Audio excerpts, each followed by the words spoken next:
مولانا یہ تحویل قبلہ کے بارے میں بھائی کا سوال یہ ہے کہ اس کی کیا حکمت تھی کہ پہلے مسلمان جب نبی کریم صلی اللہ علیہ وسلم مکہ مکرمہ کے اندر تھے تو بیت المقدس کی طرف رخ کر کے نمازیں پڑھتے تھے، تو جب مدینہ منورہ چلے گئے تو کچھ عرصے کے بعد اللہ تعالیٰ کے حکم کے ساتھ اور نبی کریم صلی اللہ علیہ وسلم کی خواہش کے عین مطابق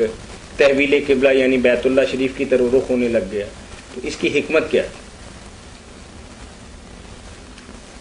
اس کی حکمت تو قرآن مجید نے خود ہی بیان کر دی ہے۔ سورہ بقرہ میں 2 پارہ شروع ہی ہوتا کہ ہم نے یہ قبلہ جس پر آپ کو کچھ مدت رکھا گیا اس لیے مقرر کیا تھا تاکہ ہم الگ الگ کر دیں کہ کون رسول کی پیروی کرتا اور کون منہ موڑ جاتا، کیونکہ کئی مرتبہ نیکی آدمی نہ صرف اپنی خواہش کے تحت یا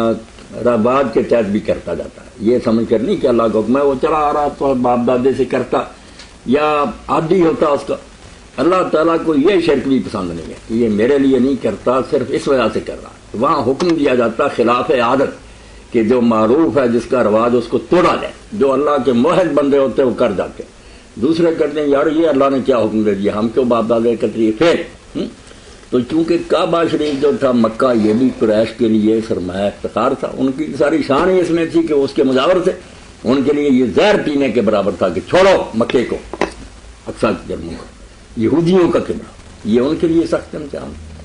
اور یہودی پہلے تو خوش ہوئے کہ ہمارا قبلہ اس نبی نے اختیار کرے، جب حکم ہوا پلٹ ہو گئے، 17 ماہ کے بعد مر گئے، چھوڑ گئے، کافر ہو گئے۔ پھر اللہ نے کہا یہی تو پتہ کرنا کہ اللہ کے پیچھے کون ہے، رسول کے پیچھے، اور اپنی عادتوں کے پجاری کون ہے۔ تو یہ بت پرستی ہے میرے بھائیوں کہ کوئی صرف رواج کی وجہ سے نیکی کرے، نیکی وہ جو خالص اللہ کا حکم سمجھ گئے، اس نے کہا ادھر منہ پھیر دو، پھر گئے ادھر پھیرا۔ وہ لوگ جو اس طرح کامیاب ہوئے، اب وہاں ایک ہی مسجد ہے جس کو لوگ مسجد ذی القبلتین کہتے ہیں، یہ مسجد القبلتین کہ 2 قبلوں والی مسجد، حالانکہ یہ بات بالکل غلط ہے کہ اللہ کے رسول وہاں نماز پڑھا رہے تھے اور عین نماز کے اندر حکم آیا 2 رکعتیں ادھر پڑھی 2 پھر ادھر پڑھی، حضور وہاں نہیں تھے نہ آپ نماز پڑھا رہے تھے۔ یہ کہانیاں جو ہے نا یہ سیرت کی کتابوں کی جھوٹی باتیں، صحیح حدیث کے مطابق یہ حکم مسجد نبوی میں اترا تھا اور حضور پاک نے نماز سے پہلے اعلان فرما دیا تھا، پھر نماز جو پڑھی گئی کعبے کو منہ کر کے پڑھی گئی، درمیان میں نہیں پھرے۔ 2 مسجدیں قبلتین ہیں، مگر ایک کا نام لوگوں نے مشہور کر دیا اس کہانی کی وجہ سے کہ حضور وہاں تھے، حضور نہیں تھے، لوگ پھرے۔ ایک وہ بنو حارثہ کی، ایک مسجد قباء۔ بنو حارثہ میں پہنچا آدمی عصر کے وقت، یہاں سے نماز پڑھ کر وہ پڑھ رہے تھے، اس نے باہر کھڑے ہو کر کہا لوگوں قبلہ بدل دیا گیا، تو لوگ پھر گئے۔ واقعی وہ مسلمان جو تھے نا پھر گئے، امام دوسری طرف آ گیا اور صبح کے وقت پہنچا قباء میں، وہاں بھی ابھی پڑھ رہے تھے، وہاں بھی اس نے اعلان کیا۔ یہ مدینہ شریف جب میں گیا تو مسجد نبوی طالب علم سے یونیورسٹی، انہوں نے کہا مولانا یہ تو ہم نے پتہ کر لیا کہ مسجد قبلتین میں حضور نہیں تھے، بالکل آپ کی بات ہے، مگر یہ قباء والی نہیں ہم نے پڑھی۔ میں نے پھر کہا یہ مسلم شریف میں دیکھو دونوں مسجدوں میں ایسے ہی ہوا کہ لوگ پھر گئے، دونوں کو کہنا چاہیے مسجد القبلتین، وہ مسجدیں جس میں ایک ہی نماز 2 سائڈوں کو منہ کر کے آدھی ادھر آدھی، بڑی صحابہ حضور نے مدینہ کی مسجد میں پہلے اعلان کر دیا۔ تو دوسرا حصہ ان کے سوال کا یہ ہے کہ نبی کریم صلی اللہ علیہ وسلم چونکہ مکہ کے رہنے والے تھے، تو کیا وطن پرستی کی بنا پر نبی کریم صلی اللہ علیہ وسلم کا یہ رجحان تھا کہ بیت اللہ کی طرف ان کا رخ ہو جائے اور اپنے آبائی وطن کی طرف ان کا دھیان رہے؟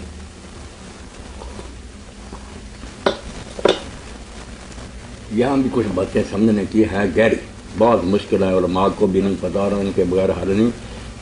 کہ اس طرح قبلہ کئی مرتبہ نہیں بدلا کہ پہلے آپ مکہ میں ادھر منہ کرتے تھے کھانے کعبے کی طرف، مدینہ آ کر پھر حکم ہو گیا اقصی کی طرف، پھر حکم ہو گیا مکے کی طرف، یہ تو کئی مرتبہ قبلہ بدلنا۔ حالانکہ آپ دیکھتے ہیں جب بدلا گیا نا ایک ہی بار قیامت آ گئی، شور مچ گیا کہ یہ کیا ہے، یہ کیا کرتا نبی، اس کو حق کا پتہ نہیں، کبھی ادھر کبھی ادھر۔ تو پہلے بھی اگر ایسا ہوتا نا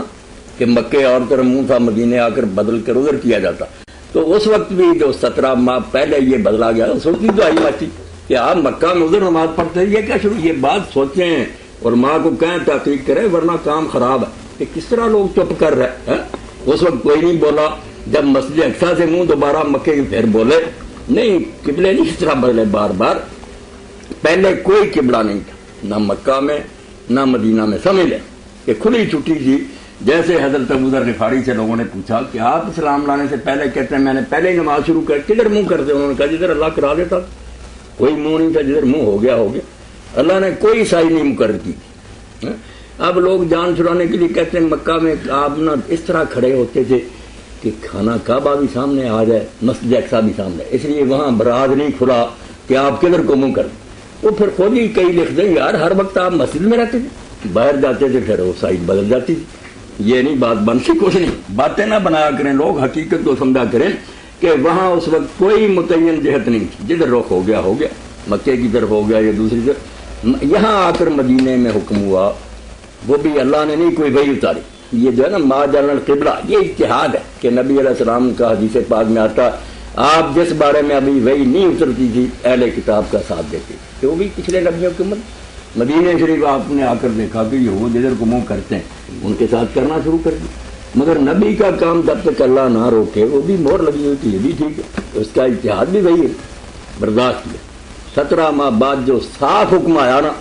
مکے کا، یہاں پر لوگ بہت مشتعل ہو گئے، ہنگامہ برپا ہوا۔ یہ اصل میں بات، یعنی پہلے کوئی قبلہ نہیں تھا، جدھر منہ ہو جائے ہو جائے۔ یعنی مدینے میں آ کر آپ نے اہل کتاب کی موافقت میں جیسے دوسرے کام کیے یہ بھی کیا، پکا جو حکم اصل اترا نا وہ صرف خانے کعبے کا ہی۔ مولانا آپ کی بات سے ہم جو بچے کے ذہن میں قومی عصبیت وغیرہ کا کوئی نہیں، جب قرآن بھی بتاتا تھا اہل کتاب بھی جانتے تھے کہ یہ قبلہ جو ہے یہ ابراہیم علیہ السلام نے بنایا جو مکے، وہ سلیمان علیہ السلام نے مسجد بعد میں تعمیر، یہ یہودیوں کو بھی پتا، اب بھی بائبل ہے، اس لیے قبلہ تو حضور کو بھی پتا تھا، سارے لوگوں کو پتا تھا کہ یہی ہے جو مکے میں ابراہیم علیہ السلام ہوا، مگر آپ نے جب تک حکم نہیں اترتا تھا اہل کتاب کا ساتھ دیتے تھے، تو دل تو آپ کا بھی چاہتا تھا، مسلمانوں کا بھی چاہتا تھا کہ یہ پہلے کا گارا ہے، ابراہیم علیہ السلام کی ملت پر ہے، ادھر ہی ہونا چاہیے۔ چلیں مولانا آپ کی بات کو تھوڑا سا سمیٹتے ہیں، آپ نے یہی فرمایا کہ 13 سالہ مکی دور کے اندر قبلے کا کوئی تعین نہیں تھا، جدھر رخ ہو جیسا کہ حضرت ابو ذر غفاری رضی اللہ تعالیٰ عنہ کے حوالے سے آپ نے بتایا کہ اللہ جس طرف رخ کر دیتے نماز پڑھ لیتے، تو مدینہ منورہ میں آ کر 17 ماہ تک بیت المقدس کی طرف چونکہ وہ یہود مدینہ پڑھتے تھے یا عبادت کرتے تھے، یہ بھی اجتہاد سے تھا، یہ قبلہ جو آپ نے ان کا ساتھ دیا نا، جی آپ کا اجتہاد تھا، مگر نبی کا اجتہاد بھی اللہ کو تسلیم،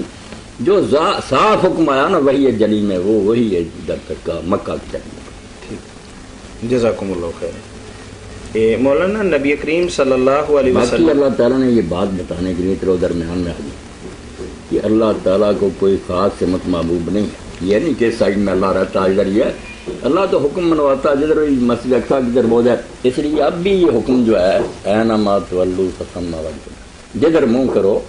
ادھر ہی اللہ کا منہ ہے۔ اب بھی باقی ہے، سفر میں ہم اگر رسول کریم سواری پر ہی نفل پڑھتے کوئی قبلہ کا رخ نہیں دیکھتے، جدھر جا رہا جانور اوپر بیٹھے پڑھتے جاتے ہیں سارے۔ اب بھی آپ ٹانگے میں بیٹھے شہر کو جا رہا ہے، اگر وضو ہے شروع کرنا، جدھر کو جائے ٹانگے پڑھتے جائیں اشارے، یعنی بتایا گیا کہ مسلمان کسی جہت کا پابند نہیں، اس سائڈ کو مانتا ہے، وہ تو اللہ کو مانتا، اس لیے نفلوں میں کھلی چھٹی ہے کہ سواری پر بیٹھا ہو پڑھتا ہے۔ اور جو صلاۃ الطالب ہے کہ کوئی پولیس مین یا مجاہد کسی کافر کے پیچھے پڑا اس کو پکڑنا، اس کو بھی چھٹی دے دی، تو چلتا جائے اور بدر کو جا رہا جا رہے اور تھوڑا سا فرض کو آتا جائے نماز پڑھتا ہے۔ ایک کافر کا حضور کو پتا چلا کہ وہ ان دنوں پھر رہا ہے مکے کے لیے، مجھے نقصان پہنچانا چاہتا، تو آپ نے کہا کون اس کو قتل کرتا؟ تو حضرت عبداللہ ابن انیس رضی اللہ عنہ نے کہا یا رسول اللہ میں کروں، تو فرمایا پھر اس نے پوچھا کہ میں جاؤں گا ادھر، اگر میں دیکھ لوں اس کو نماز میں لگ جاؤں وہ پہچان لے گا؟ فرمایا کوئی ضرور، چلتے جاؤ نماز پڑھ جاؤ، بس تھوڑا سا سر خام کرتے جاؤ، قبلہ ختم، سجدے رکوع ختم۔ دین ہے حکمت پر مبنی، وزڈم عقل ہے، یہ بے وقوفوں کی لاٹھی نہیں، حالات کو دیکھتا ہے کون سے حالات، مقصد اللہ کو یاد کرنا۔ اسی لیے اب بھی اگر مصائفہ اور تلواریں چل رہی ہیں، جنگ زوروں پر ہے، کوئی وقت نہیں، صلاۃ خوف بھی نہیں پڑھ سکتے، حکم ہے کہ جب نماز کا وقت آئے جتنی اس کی رکھتے ہیں نا اتنی بار تم کہہ دو اللہ اکبر اللہ اکبر اللہ، بس نماز ہو گئی۔ اللہ کو یاد کر، بھولنا نہیں کہ اللہ ہے، ہم اس کی مدد سے لڑ رہے ہیں، 2 رکھتی ہے تو 2 بار کہہ دو اللہ اکبر اللہ، 3 ہے 3 بار کہہ دو۔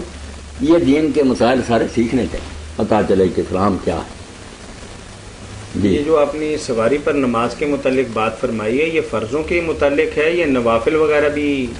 یا صرف پر نوافل کے مجبوری نہ متعلق؟ ہو، جیسے اس زمانے میں تھی کہ گھوڑے اپنے اتر کے باندھ لیا اتر گئے، وہ تو پھر یہی حکم تھا اتر کر پڑے،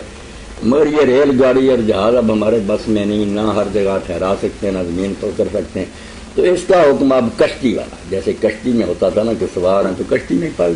وہی حکم ہے اب ان کا کہ ان میں پڑھے، قبلہ رخ اگر ہو سکتے ہیں آپ تو شروع کرتے وقت قبلہ کو روک کر کے اللہ اکبر کہہ لیں، بعد میں جدھر گھومتا ہے جہاں یہ کوئی بات نہیں، پڑھتے جائیں، ٹھیک ہے۔